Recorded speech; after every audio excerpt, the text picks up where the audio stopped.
Mesdames et messieurs, au nom de toute l'équipe LexisNexis, je vous souhaite la bienvenue à la deuxième édition du Maroc Place du Droit. D'abord, un peu de ménage avant de commencer.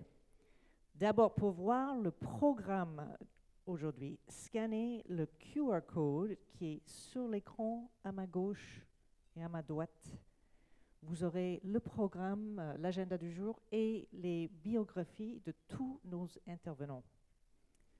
Si vous souhaitez poser une question pendant le déroulement d'un de nos panels, vous pouvez scanner l'autre QR code que vous allez voir, que vous voyez, et puis ce sera aussi sur ce grand écran.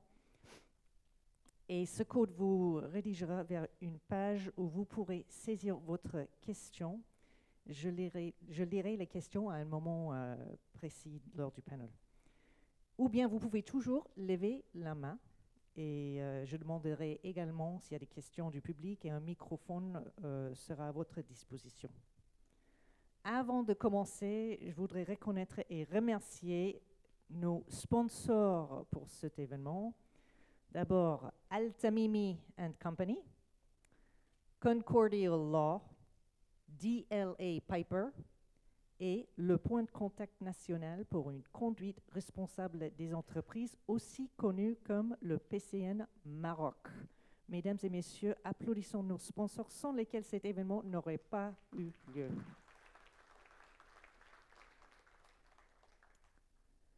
Je passe maintenant la parole à la directrice Rule of Law de LexisNexis Middle East and North Africa, Sarah Haddadi.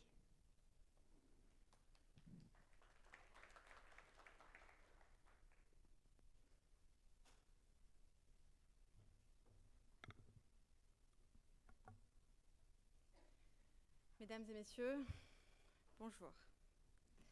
C'est un grand plaisir pour moi d'être de retour à Casablanca cette année pour vous accueillir à la deuxième édition de notre événement Maroc Place de Droit. Un événement qui est dédié à l'excellence juridique, à l'intelligence stratégique et à l'accompagnement du leadership juridique. Merci donc d'avoir rejoint ce rassemblement spécialement conçu pour la communauté juridique marocaine. Quelques mots à propos de LexisNexis, même si je sais que vous nous connaissez tous ici. Depuis plus de 200 ans, nous avons accompagné les professionnels du droit du monde en leur fournissant les meilleures technologies et les meilleurs contenus. Aujourd'hui, Lexis compte plus de 11 000 employés à travers le monde et nous servons des clients dans plus de 160 pays différents. Au cours des dernières années, nous avons investi plus de 2 milliards de dollars pour complètement reconstruire notre technologie. Notre collection de contenus internationaux contient 139 milliards de documents. Cela représente environ 150 fois la taille de Wikipédia. Grâce à cela, nous pouvons proposer des solutions qui transforment la manière dont nos clients travaillent.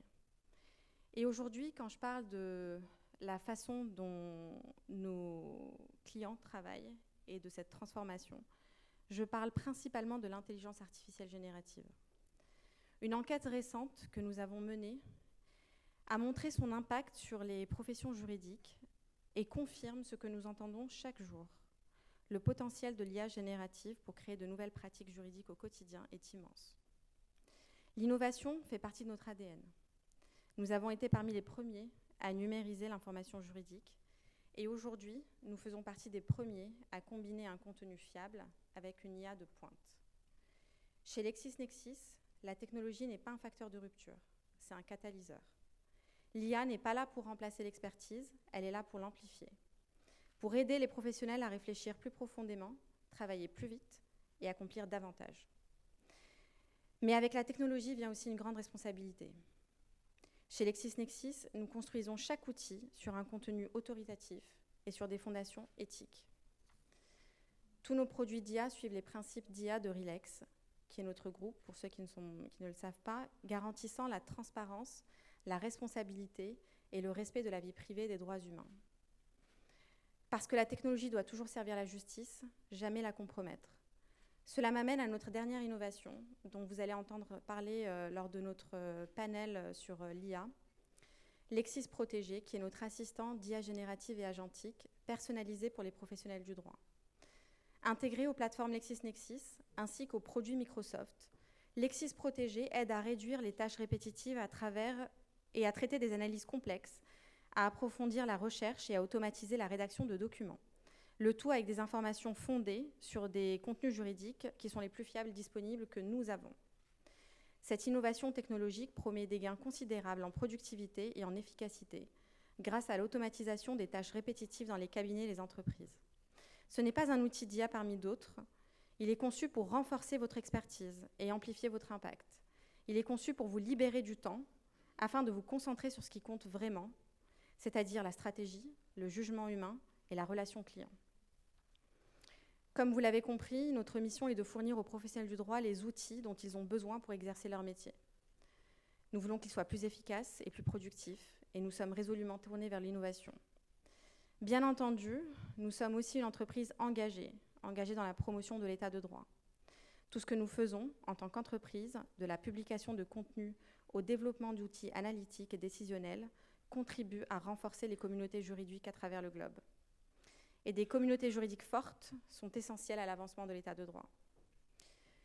Comme pour chaque édition de cet événement, nous sommes ravis d'accueillir cette année encore les meilleurs intervenants pour aborder les derniers développements et tendances juridiques au Maroc. J'aimerais, comme l'a dit Caroline juste avant moi, remercier tous nos sponsors qui, grâce à leur soutien, font de cet événement une possibilité. Mais j'aimerais aussi, et cette édition est un peu particulière pour moi parce que, comme vous le savez déjà, nous avons décidé d'opérer pleinement à partir de Casablanca et localement. Et cette année, nous accueillons notre directeur général qui a commencé cette semaine, figurez-vous, et qui donc sera le directeur général Maroc et Afrique du Nord. Merci d'accueillir sur scène Monsieur Yahya Hassain, qui va prendre parole et se présenter à vous. Merci à tous et bonne journée.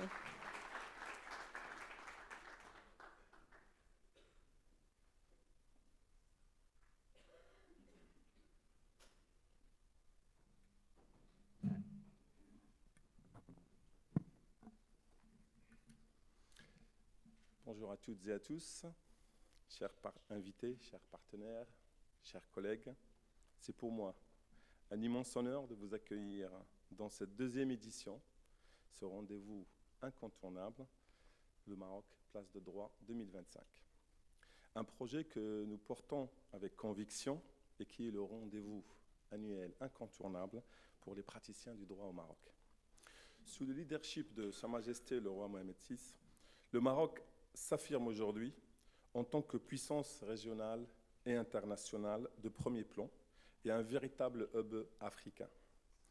Sa position géostratégique, sa stabilité institutionnelle, ainsi que l'ampleur des réformes engagées renforcent l'attractivité du royaume pour l'investissement national et international. La performance du dispositif juridique, comme le souligne le récent rapport de la Banque mondiale, le Business Ready, constitue plus que jamais un levier essentiel pour sécuriser les investissements, stimuler le climat des affaires, consolider durablement la position du Maroc sur la scène économique mondiale. La compétition est rude et le Maroc se distingue incontestablement. Et donc c'est avec honneur, comme l'a annoncé ma collègue Sarah, et avec beaucoup d'humilité, que je vous annonce lors de cette édition que j'assumerai à compter de ce mois-ci, ça fait 2 jours que j'ai atterri chez LexisNexis, la fonction de directeur général de LexisNexis Maroc et Afrique du Nord. Cela signe notre volonté d'accélérer la croissance de LexisNexis au Maroc avec une présence locale forte, des produits adaptés à la communauté juridique au Maroc. Et moi-même, à côté de toutes les équipes LexisNexis Maroc, région MENA, équipe produit, équipe commerciale, équipe marketing, équipe éditoriale, avec Lara Salem présente ici. Nous mettons en œuvre la stratégie de proximité. Et la proximité, elle est importante pour nous, pour être proche de nos clients, de nos prospects, et adapter nos besoins au contexte local. Et donc, l'objectif est de donner aux juristes un accès à un contenu juridique inégalé, toujours dans le but de répondre à vos besoins actuels et futurs, spécifiques ici au Maroc. Vous l'aurez compris, chez LexisNexis, notre ambition est d'accompagner les praticiens du droit au Maroc dans la transition digitale, dans la durée que le monde connaît aujourd'hui et qui continue de s'accélérer. Tout le monde est impacté par le digital avec l'IA, avec le Agentic AI qui arrive et d'autres technologies qui augmentent le juriste et qui bouleversent complètement, pas uniquement le secteur du juridique, mais tous les secteurs économiques. Un mot sur ce rendez-vous, Maroc Place de Droit 2025. Ce rendez-vous n'est pas seulement un événement, c'est une ambition, une réflexion collective tournée vers l'avenir. Aujourd'hui, à travers les panels prévus, les échanges et les réflexions qui auront lieu, je vous invite à regarder non seulement ce qui existe, mais surtout ce qui est possible, à penser non seulement les normes, mais également les nouveaux cas d'usage pour des praticiens du droit, à dépasser les frontières entre les métiers du droit et les autres métiers dans une entreprise, l'économie, la technologie et la gouvernance et la recherche. Ce que nous construisons, c'est un avenir juridique marocain capable d'inspirer au-delà des frontières.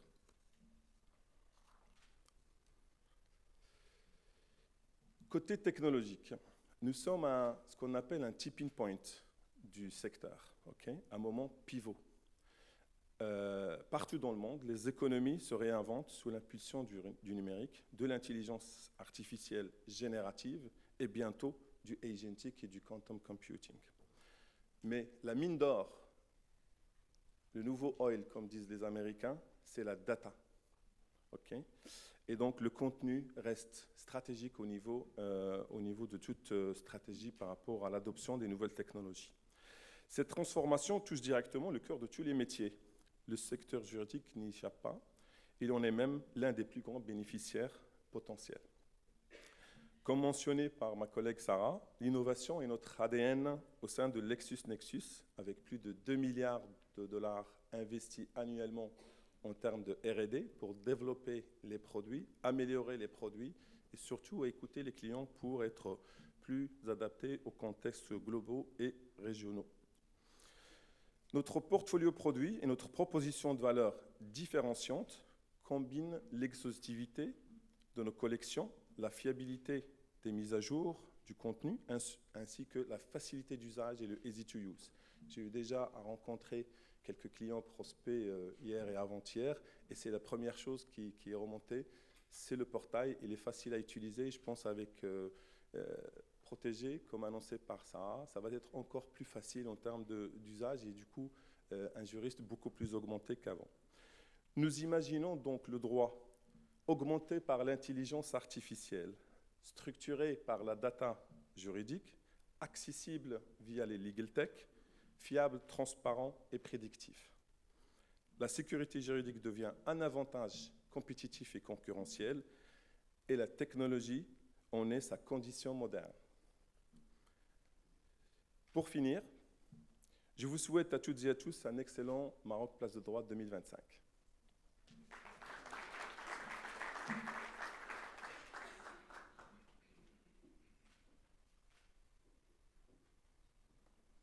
Merci beaucoup, Yahya.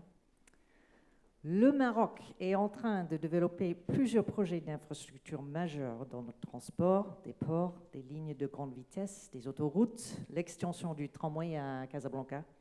Dans le secteur de santé, un nouveau CHU. Dans le sport, je pense à la rénovation du stade de Casablanca dans le cadre de sa préparation pour la Coupe du Monde 2030. Et c'est dans ce contexte que le thème de cette année est « Construire le Maroc de demain ». Nous espérons que les tables rondes aujourd'hui permettront d'éclairer les aspects juridiques de ces grands projets et plein d'autres. Notre premier panel portera sur la structuration juridique et le financement des projets et le rôle de l'État actionnaire. Veuillez accueillir sur scène votre modératrice de ce panel, Neza Tahiri, directrice juridique à Attijari Wafa Bank.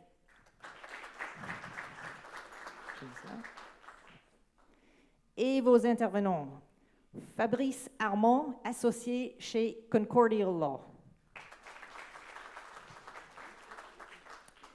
Dr Sanae Alajoui, juriste d'affaires et experte en droit de la concurrence. Dr Kamal Abachi, avocat et professeur de droit à l'Université internationale de Casablanca. Et Mohamed Sentissi, consultant et président fondateur de l'Association marocaine de juristes d'entreprise.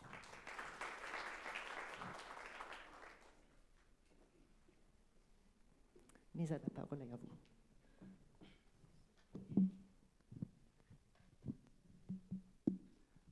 Bonjour chers collègues, bonjour à tous. Ravi que vous soyez parmi nous pour ce premier panel. Donc, comme vous l'avez compris, qui portera sur la structuration juridique et le financement des gros projets, ainsi que le rôle de l'État dans cette dynamique. C'est une thématique très intéressante parce qu'elle est croisement à la fois du droit, de la finance et de la gouvernance publique. C'est aussi une thématique intéressante car je pense que vous l'avez tous constaté, il y a une accélération de la dynamique du Maroc en matière de grands projets d'infrastructures. Et je trouve que cela nous amène à nous interroger sur quel est le rôle de l'État dans cette accélération des grands projets, quel est le cadre juridique ou les cadres juridiques qui s'appliquent à ces grands projets et aussi quelles sont les modalités de financement de ces projets-là. Donc pour explorer tous ces éléments, j'ai avec moi de grands experts que Caroline a déjà présentés. Et je vous propose de rentrer dans le vif du sujet en commençant par l'élément central qui est celui du rôle de l'État, avec une première question que je vais adresser à Madame Al-Hajoui. Pour introduire le propos, on va parler des établissements et entreprises publiques. Pour que ce soit plus court, on parlera des EEP, qui sont un pilier majeur dans le développement économique, social et territorial du royaume. Conscient de l'enjeu et de l'importance des EEP, je rappelle qu'il y a des réformes très importantes qui ont été engagées, et ce, en cohérence et dans la suite des hautes orientations royales, suite au discours du trône de Sa Majesté de juillet 2020. Ces deux réformes consistent en deux lois majeures. La première, c'est la loi cadre 50-21 relative à la réforme des entreprises et établissements publics. Et la seconde, c'est la loi 82-20 qui est venue créer l'ANGSPE. L'ANGSPE, c'est l'Agence nationale de gestion stratégique des participations de l'État. Et ce qui m'amène à ma première question, Madame Hajoui, pouvez-vous nous expliquer les raisons de ces réformes, de la genèse de ces deux lois, qu'est-ce qu'elles ont apporté et comment la vision de l'État est-elle incarnée à travers cette agence qui est l'ANGSPE? Merci. Alors bonjour. Alors effectivement, donc, le secteur des établissements et entreprises publiques a joué un rôle majeur dans le développement économique et social au Maroc. Donc le décollage et le dynamisme d'un certain nombre de secteurs ne pouvaient se réaliser sans ces établissements et entreprises publiques. On peut citer tout ce qui concerne l'aéroportuaire, chemin de fer, etc. Ceci étant, le secteur a connu un certain nombre de dysfonctionnements à partir des années 90, suite à la prolifération d'un certain nombre d'établissements et entreprises publiques, l'absence de synergie, l'absence de coordination, l'absence de collaboration, l'absence d'une véritable politique actionnariale de l'État et aussi en raison du mode de gouvernance. Et donc, sans oublier que il y a eu la Cour des comptes déjà en 2016 avait publié un rapport sur le secteur des établissements et entreprises publiques et elle avait soulevé un certain nombre de critiques. Ensuite, il y a eu le rapport Nouveau modèle de développement, donc, qui a été publié en 2021, qui ont apporté un certain nombre de critiques. Et on dit, allez hop, il faut qu'on arrête, il faut absolument revoir et moderniser le secteur des établissements et entreprises publiques. Donc, d'où la publication, comme tu l'as dit, de la loi 50-21 relative au secteur des établissements et entreprises publiques. Alors, cette loi a imposé des défis aux établissements et entreprises publiques. Ils devaient améliorer leur gouvernance, leur performance économique et financière, rehausser leur efficience économique et sociale, valoriser leurs actifs et diversifier leur mode de financement. Voilà. Alors, sur le plan institutionnel, ça c'est la grande nouveauté, donc c'est la publication de la loi 82-20 qui a créé la NGSPE. Donc la NGSPE, donc aujourd'hui, la NGSPE a pour objectif donc en fait il y a une réforme institutionnelle à ce niveau-là. Aujourd'hui, c'est l'État actionnaire. Et la NGSPE aujourd'hui, elle est chargée de veiller, d'incarner les intérêts patrimoniaux de l'État, donc via l'instauration des bonnes pratiques de gouvernance, de formuler son avis sur les programmes, donc sur les contrats de programme, proposer et exécuter la politique actionnariale de l'État et de représenter l'État dans les comités, les organes délibérants des établissements et entreprises publiques. Ça, c'est le premier objectif. Deuxième donc, rôle, c'est donc va favoriser la performance économique et sociale des entreprises et leur rentabilité et leur valorisation sur long terme.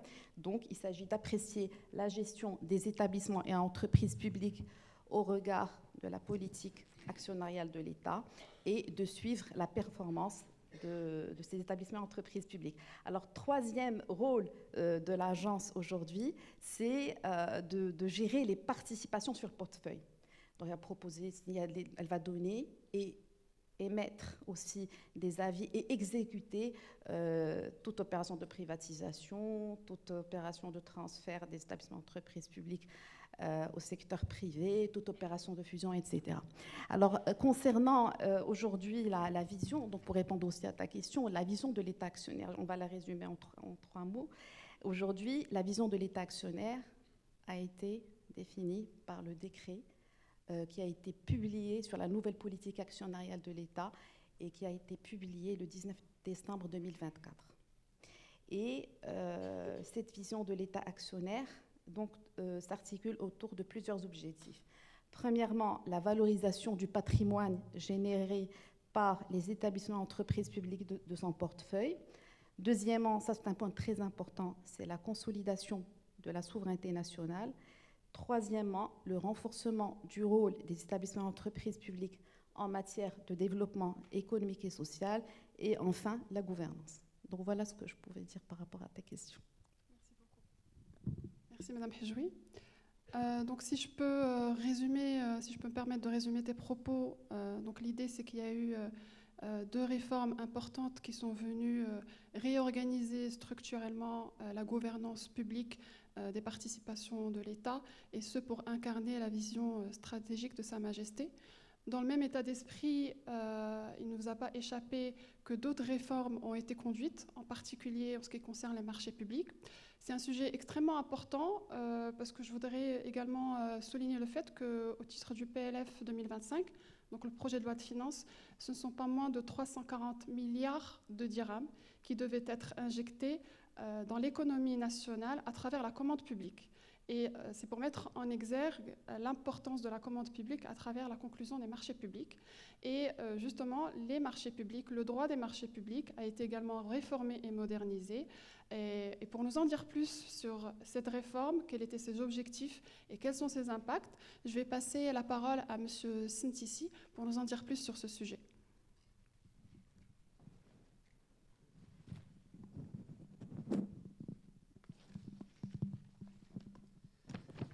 Bonjour, merci Nzha. Alors, si je devais résumer cette réforme en une phrase, c'est cesser de regarder ce décret, ce nouveau décret de 2023, comme une simple mise à jour technique. C'est une vraie réforme systématique. Pourquoi ? Parce que nous sommes passés d'une logique de pure procédure à une logique de politique publique. Et je vous invite à regarder dès le premier article, l'article numéro 1 de ce décret. Avant, on parlait d'égalité et de transparence, qui sont des valeurs qui reviennent toujours, c'est classique. d'égalité de transparence. Mais aujourd'hui, avec le nouveau décret, on ajoute la bonne gouvernance, l'intégrité et le développement durable. Et attention, ce n'est pas de la littérature, bien sûr, ce sont des principes qui deviennent opposables devant le juge. C'est une décision d'achat. Une décision d'achat peut désormais être attaquée sur le fond et non pas seulement sur la forme. La révolution administrative de ce décret, concrètement, c'est quoi? C'est la plus grosse épine du pied a été retirée pour les PME, justement. Et concrètement, on va parler du fameux dossier administratif.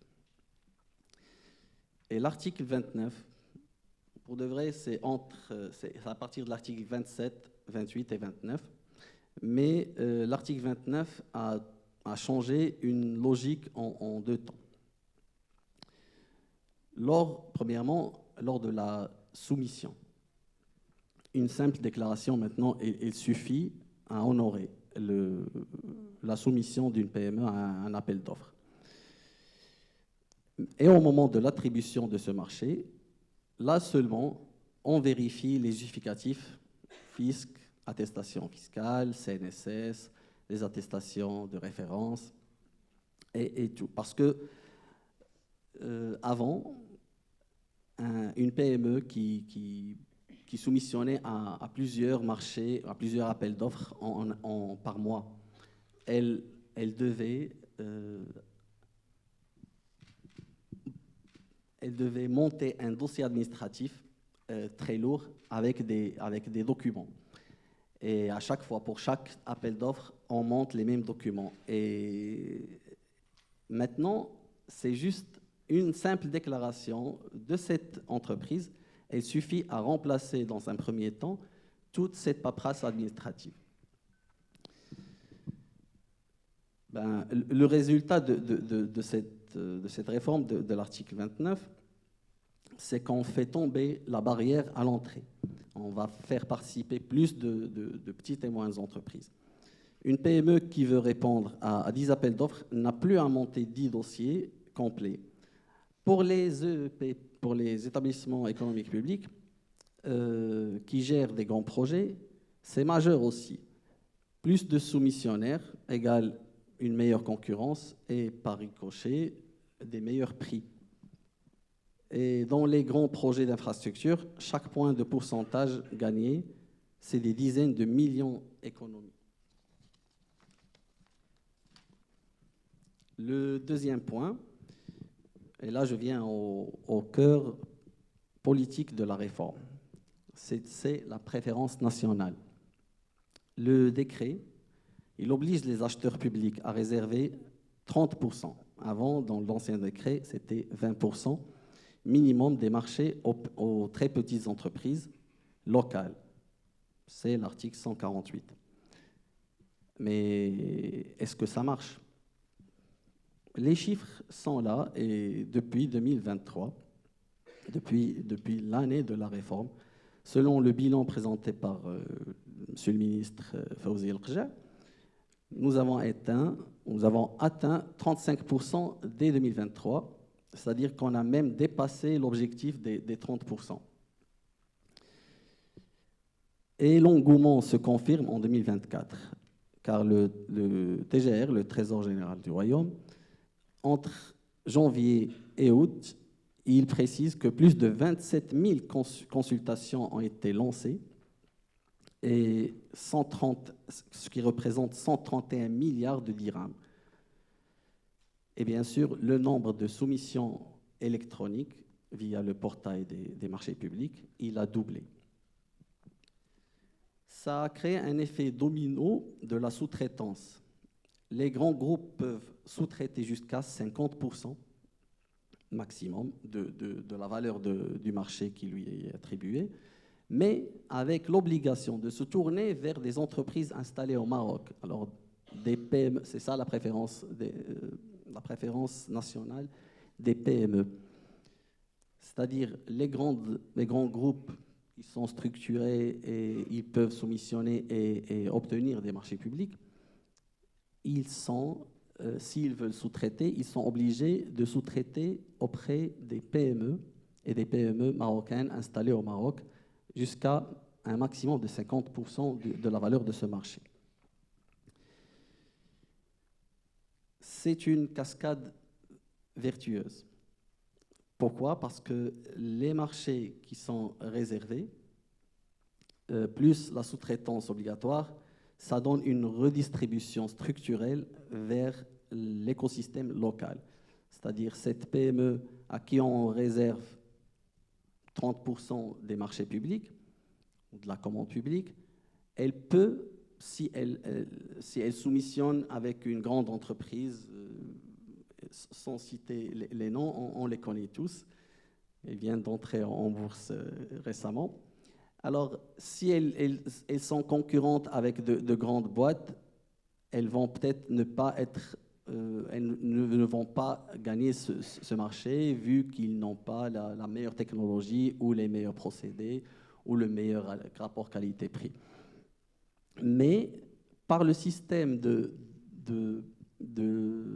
la sous-traitance, on redistribue ces marchés vers les PME marocaines ou les TPME marocaines.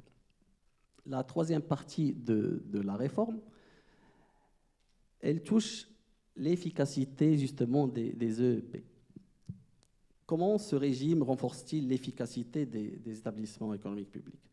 Sur le plan opérationnel, les procédures ont été allégées, ce qui donne plus de concurrence et dématérialisation via le portail de TGR, ce qui nous fait gagner considérablement de temps et d'argent. Et sur le plan stratégique, les EEP deviennent des acteurs de développement territorial. Chaque grand projet maximise les retombées locales. Le grand stade de Ben Slimane, par exemple, il ne va pas juste générer des ventes de billets de matchs de football, mais c'est tout l'écosystème local qui entoure le stade, c'est-à-dire toute la région de Ben Slimane, qui va être changé et tiré vers le haut par ce grand projet. Sur le plan réputationnel, la transparence structurelle qu'impose la dématérialisation, c'est une garantie de crédibilité face aux bailleurs internationaux, la BAD, l'Agence française de développement, ce qui, je pense que là, j'ai empiété sur le terrain de M. Fabrice, qui va développer ça dans son intervention. Merci, Inza. Merci à toi.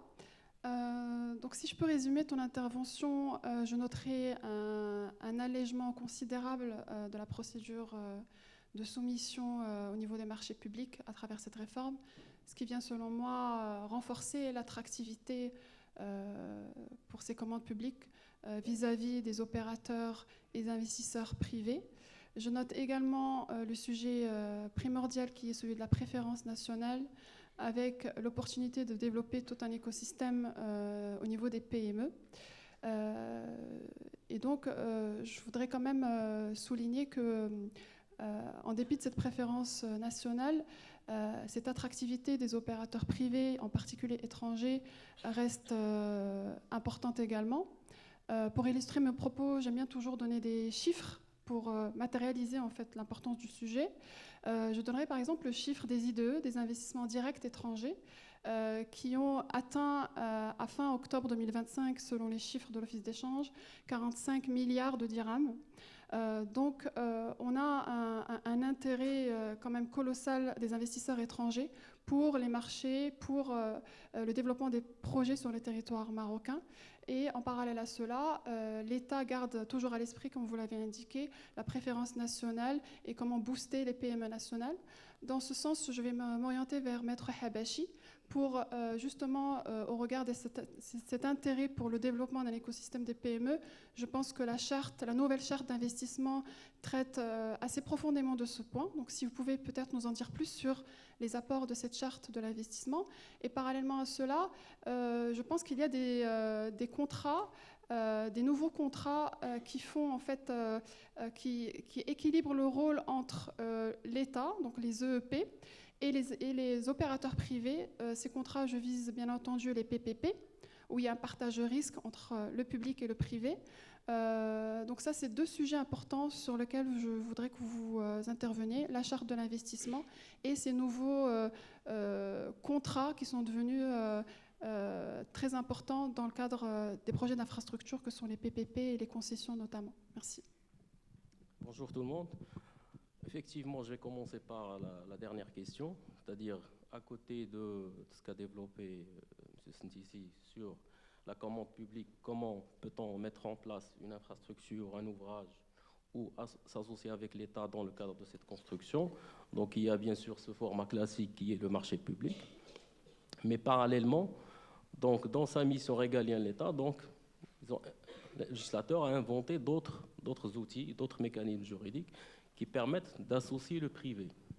Donc, on n'est pas dans une commande directe, c'est-à-dire on soumissionne et on confie au privé un marché et qu'il livre et il est rémunéré. Ici, l'État est en train de s'associer avec le privé. Donc, on est en train de ramener le privé vers l'État pour pouvoir mettre en place cette structure. Maintenant, le privé, comme vous le savez, qu'est-ce qu'il cherche? Il cherche la rentabilité, bien entendu, mais il cherche aussi la sécurité juridique. Donc, il faut rassurer ce privé dans le sens où il va, dans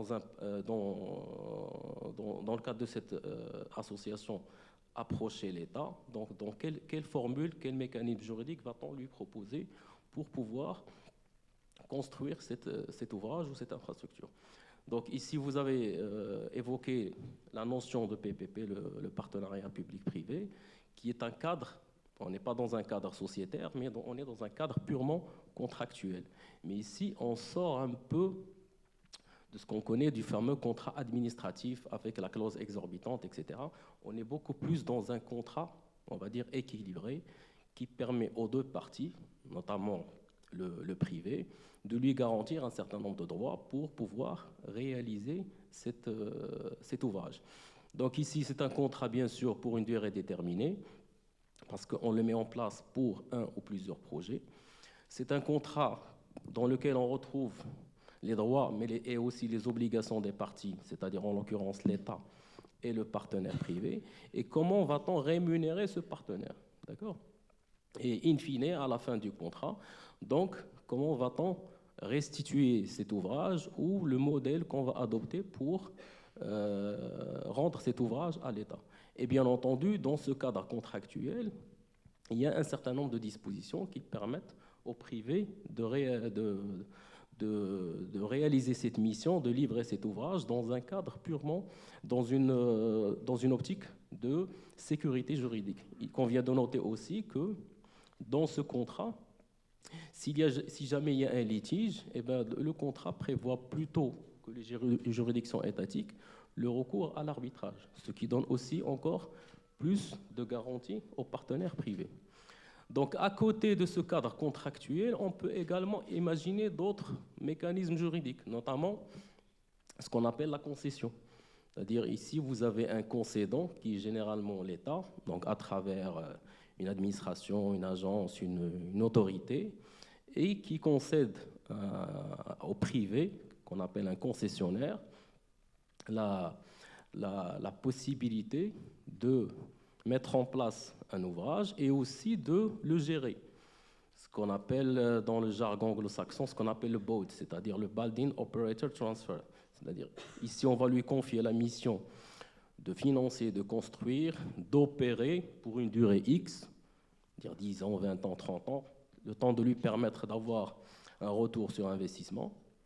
Et après, il va transférer cet ouvrage à l'État à travers un mécanisme qu'on va mettre en place déjà dans le contrat avec une rétrocession. Et là, Bien sûr, au dehors de l'aspect juridique, il y a aussi d'autres aspects, d'autres facteurs à gérer, notamment le facteur social, les salariés, facteur fiscal, un risque fiscal, parce que il faut d'emblée penser à comment va-t-on rétrocéder cet ouvrage. Parce qu'il y a des actifs, des assets in-site, hors-site, etc. Est-ce que ça va être une rétrocession à 0 dirham avec une rémunération, etc. Et là aussi, ça pourrait être une interaction aussi du fisc qui pourrait redresser ces situations. C'est pour cela que tous ces aspects-là sont couverts dans le contrat pour permettre à ce partenaire privé d'assurer cette mission tout en lui garantissant la sécurité juridique et bien sûr la rentabilité. Maintenant, si je reviens à votre première question par rapport à la charte d'investissement, bien sûr, pour attirer ce partenaire privé, il faut l'encourager pas uniquement en termes de rémunération et de sécurité juridique, mais est-ce qu'on lui offre quelques incentives en matière fiscale.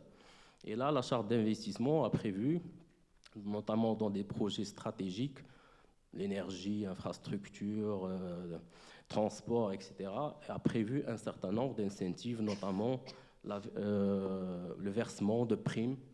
Donc, on encourage donc le partenaire privé à avoir des primes selon le cas en termes de foncier, en termes d'emplacement. Il y a des zones où vous aurez plus de primes que d'autres zones, dans des secteurs déterminés. Et aussi par rapport à la création d'emplois. Donc, pour être éligible à ces primes, il faut répondre à un certain nombre de questions, notamment en termes de montant de l'investissement. Est-ce que vous êtes éligible à signer une convention d'investissement avec l'État? Et quel est le nombre d'emplois à créer? Et là, on fait le ratio, on va dire, emploi CAPEX par rapport à ce que vous allez investir. Et sur la base de ça, vous aurez droit à un certain nombre de primes qui sont prévues. Et il y a une ou plusieurs primes qui sont prévues dans la charte. Et ces chartes et ces primes-là qu'on voit dans la charte, on les voit implémentées de plus en plus dans les lois de finances. On voit dans le projet de loi de finances actuel comment va-t-on verser ces primes à ces investisseurs qui souhaitent rentrer dans le cadre de cette... Et dans cette perspective, donc l'investisseur aura droit non seulement à un cadre juridique adéquat pour répondre à la commande publique, mais aussi va profiter d'un financement particulier et d'avantages fiscaux qui vont lui permettre de réaliser cet ouvrage dans les délais tout en créant des emplois. Voilà. Merci beaucoup, Maître Habeshi. Donc je dirais que l'État a engagé des réformes audacieuses pour moderniser le cadre légal et également institutionnel à travers la charte d'investissement des investissements privés. J'apporterai encore ici un chiffre qui est que l'objectif en fait pour 2030 est que les investissements privés atteignent le 2/3 des investissements globaux en matière de grands projets.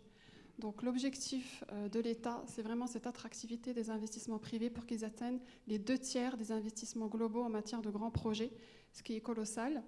Et quand on parle d'investissement privé, on ne peut pas passer à côté du volet financement, donc, que tu as évoqué brièvement. Le financement, il peut être bancaire, il peut être également institutionnel. Quand je dis institutionnel, je vise les grandes institutions internationales qu'on appelle plus communément les DFIs, les Development Financial Institutions. C'est le cas, par exemple, de la BAD, de la SFI, qui est une filiale de la Banque mondiale. C'est le cas également de l'AFD, de Proparco, etc., de la BIRD également au niveau européen. Et pour parler davantage de ce financement bancaire, comment il est structuré, quelle typologie de contrat de financement nous pouvons retrouver, et également pour nous, en tout cas pour ceux d'entre vous qui sont banquiers et dont je fais partie, quelles sont les sûretés, les contrats de garantie qui sont généralement conclus pour sécuriser ces financements. Pour cela, je donnerai la parole à Maître Fabrice Armand pour nous en dire plus, si vous le voulez bien. Merci Neza. Oui, pour ceux qui ne connaissent pas, les DFI, ce sont des super argentiers, des super financiers qui ils sont rattachés bien souvent à de très grands États ou à des organismes internationaux, comme Neza l'a indiqué, la SFI est rattachée à la Banque mondiale, le BRD à l'Europe, voilà, et la banque de développement pour l'Afrique également. Donc l'intervention en fait des DFI sur les projets se fait bien souvent en amont même des banques commerciales qui vous accompagneront le projet. Les DFI travaillent principalement sur 3 axes, la dette, les fonds propres et les garanties possibles pour sécuriser le projet. Pour ce faire, elles procèdent à de très grosses due diligence auprès des sponsors qui ont en charge le futur projet. D'abord, pourquoi font-elles cette due diligence ? D'abord pour rendre le dossier bankable, comme on parle dans le giron financier. Bankable, l'idée c'est de réduire au maximum les risques. Et quand on a réduit les risques, ça facilitera ensuite la syndication et le partage des risques. En parallèle de cette due diligence, la structuration contractuelle va se mettre en place. Et c'est sur la base du résultat de cette due diligence qu'on aura un maillage contractuel qui permettra effectivement de réduire non seulement les risques factors liés au projet, mais qui permettra ensuite une potentielle syndication auprès de différents acteurs internationaux qui veulent investir dans de tels projets. Alors comment on neutralise ces facteurs de risque sur les projets? C'est tout simplement, et comment les DFI le font? Elles le font comme les banquiers, c'est-à-dire qu'elles vont utiliser d'abord un contrat de financement dans lequel elles vont pluguer un certain nombre de clauses contractuelles qui vont sauvegarder leurs intérêts. Donc quels sont ces contrats? Ça sera d'abord les contrats de financement, des prêts seniors ou subordonnés, qui sont bien souvent calés sur des standards internationaux comme ceux de la London Market Association, soit dans des versions anglaises, soit dans des versions françaises, au choix des parties. Il y a également des prêts mezzanines dans des financements hybrides, là où on aura du mi-dette, mi-fonds propres. On a également comme outil de financement les émissions obligataires qui permettront sur certains projets d'avoir un accès aux marchés internationaux sous réserve bien entendu de s'être rapproché de la MMC et de l'Office d'échange. Et également la mise en place de garanties bancaires qui faciliteront éventuellement des ouvertures de crédit par les banques commerciales qui appuieront le projet avec la DFI. Ça, c'est pour le volet financement. Sur les sûretés et garanties, en fait, les DFI vont se caler sur ce que font les banquiers localement. C'est-à-dire qu'elles vont prendre des sûretés sur les actifs du projet, sur les créances du projet et sur les flux que va générer le projet. Alors, on a 2 types de garanties, 2 catégories. Alors, sur les contrats domestiques, on aura des sûretés onshore, mais également sur les contrats internationaux. Sur les projets internationaux. Donc ces garanties onshore sont principalement les hypothèques sur les terrains, les ouvrages, les constructions, les installations du projet, centrales, usines, infrastructures, entrepôts. Ce sera également le nantissement, le gage sur les biens mobiliers corporels, équipements, machines, stocks. Ça sera le nantissement de parts et d'actions de la société de projet. Également nantissement de comptes bancaires locaux, que ce soit les comptes à terme, les comptes séquestres, les comptes courants. C'est classique. Donc, il n'y a pas de difficulté particulière sur ces garanties. Il y a également un volet garantie offshore qui peut également être... pardon, je m'en mêle avec mes papiers. Sur les sûretés offshore, vous avez également, dans ces cas-là, les flux qui sont attrapés sur les contrats internationaux qui sont conclus entre l'investisseur et avec les banquiers. Donc ces sûretés onshore seront des cessions de créances, ce seront des nantissements de comptes bancaires et également des gages sur les flux financiers. À côté des sûretés réelles, nous avons des garanties personnelles, cautionnement ou garantie à première demande, des lettres de confort, qui soient fortes ou faibles, avec des engagements de recapitalisation éventuellement, des engagements de couverture de dépassement de coûts, ou des cautions simples ou solidaires de la société mère ou des partenaires industriels.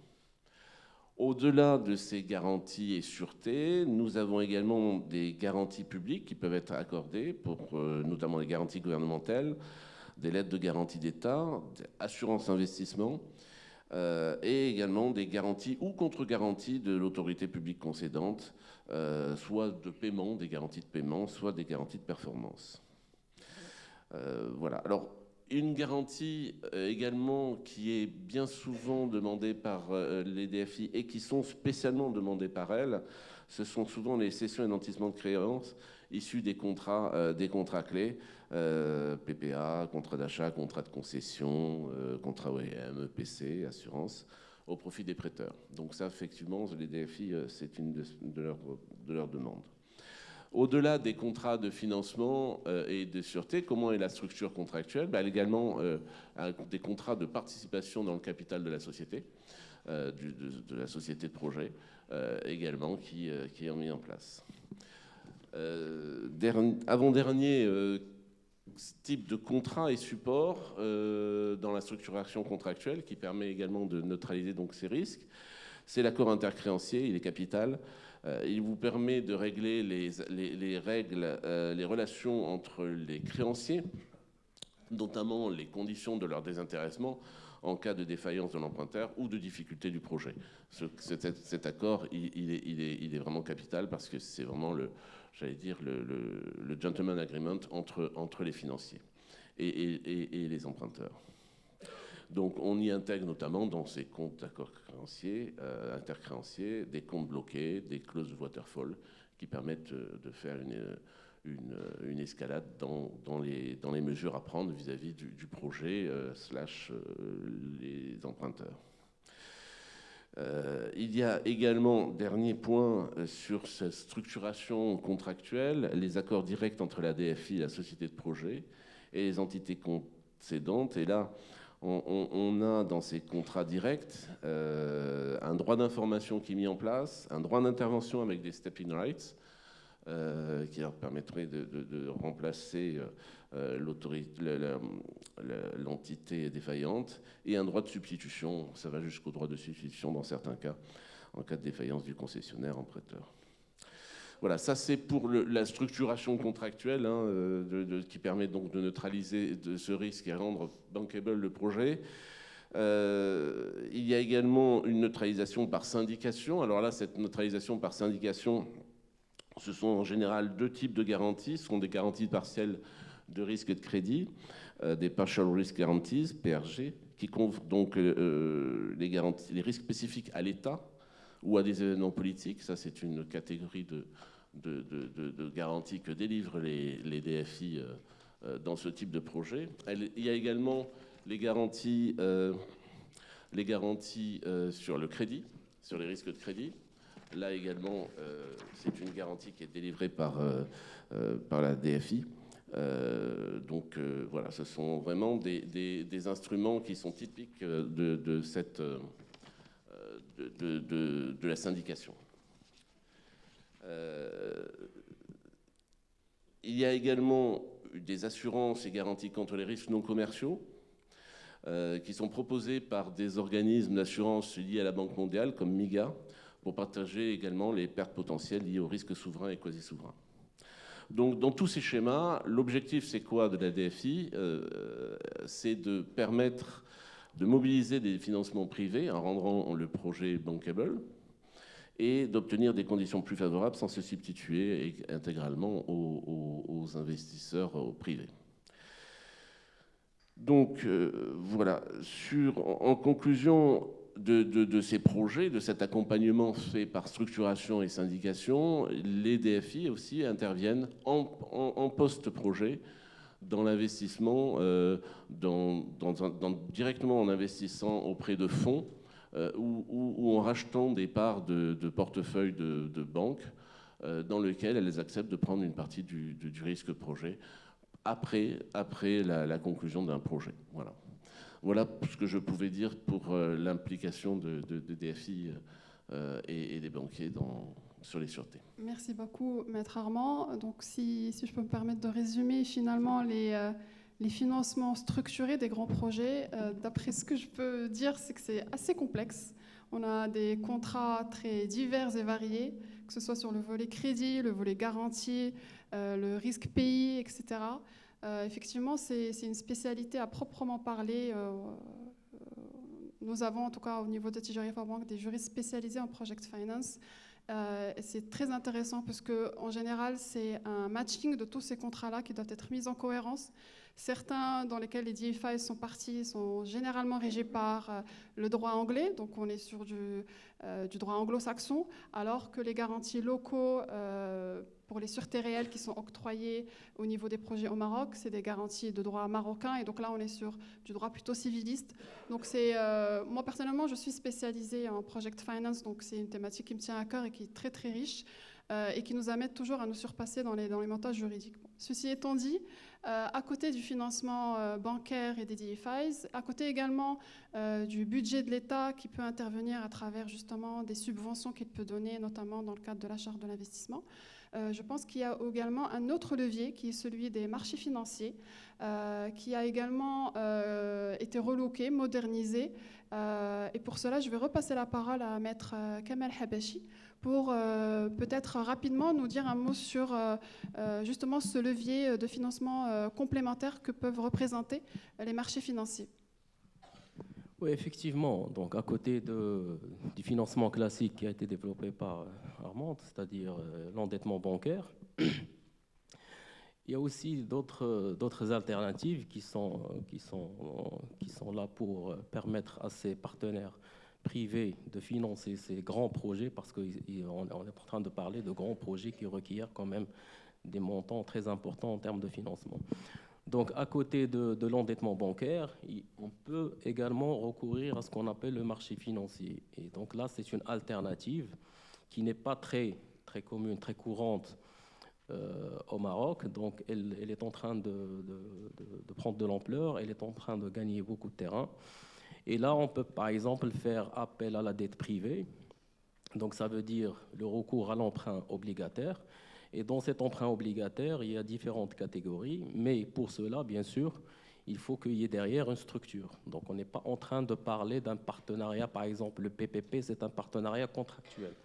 Donc pour pouvoir recourir au marché financier, il faudrait qu'il y ait un véhicule, c'est-à-dire on est dans un partenariat sociétaire où les deux parties sont associées dans une structure, et cette structure a suffisamment d'assets, suffisamment de crédibilité, suffisamment d'ancienneté pour pouvoir recourir au marché financier, ce qu'on appelle l'appel public à l'épargne. Et là, on est dans des emprunts obligataires. Par exemple, si on émet des obligations subordonnées, ça permet de financer à long terme avec moins de garanties et moins de coûts.